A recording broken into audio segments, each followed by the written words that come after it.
Prime Minister, Jack Merritt's father, David Merritt, has said your response to the London Bridge attack has been beyond disgusting. And I want to read his statement. He said, "We know Jack would not want this terrible isolated incident to be used as a pretext by the government for introducing even more draconian sentences on prisoners or for detaining people in prison for longer than necessary." But that's exactly what you're doing, isn't it?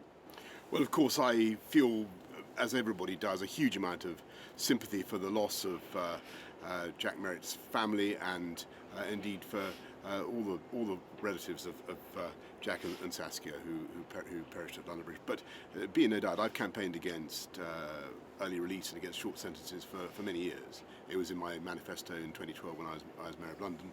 I said it in August, and it's in the Queen's Speech. In fact, there's a bill we've got ready to go in the Queen's Speech to stop automatic early release for serious and violent offenders. And I do think that, unfortunately, that is the problem that we face. We have too many people who are released automatically onto our streets, and we need to address that. Now, if we can get this Parliament fixed then and get that bill through, then we will.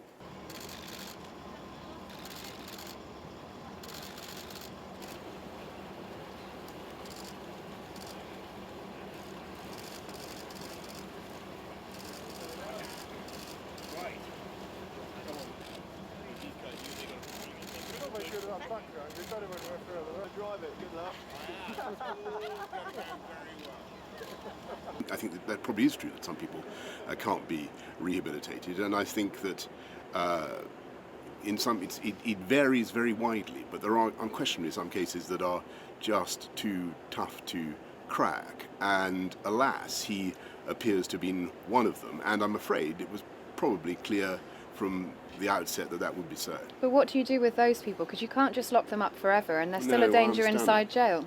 Well, I think that you have to do what you can, and a great deal of effort was gone to try to change him and try to change his ways, but in the end, better, I'm afraid, for the protection of the public, better for the protection of society and of us all, to keep him in rather than run the risk of letting him out, and that's what we're proposing.